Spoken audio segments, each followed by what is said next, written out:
Assalamualaikum warahmatullahi wabarakatuh. Sampurasun sadayana. Apa kabar hari ini? Mudah-mudahan kita semua dalam keadaan sehat. Setelah di pertemuan hari ini kita akan memasuki nulis pepujian. Mohon disiapkan alat tulisnya ya.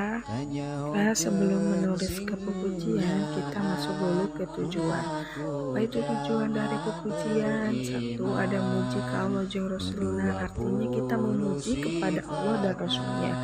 Dua, pikeun pepeling, artinya untuk diuruk, untuk nasihat. Tiga, dakwah. Empat, syiar agama. Jadi syiar agama itu menyiarkan dakwah-dakwah agama, syiar-syiar agama, cara-cara ibadah. Kemudian kita masuk ke tempat yang biasa digunakan untuk melakukan pepujian. Satu, ada masjid atau masjid. Dua, pesantren. Tiga, madrasah.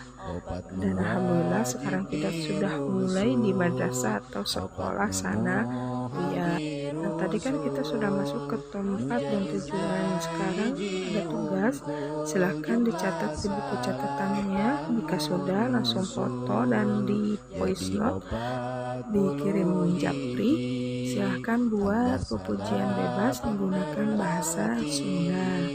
Ditunggu ya waktunya sampai jam pembelajaran selesai.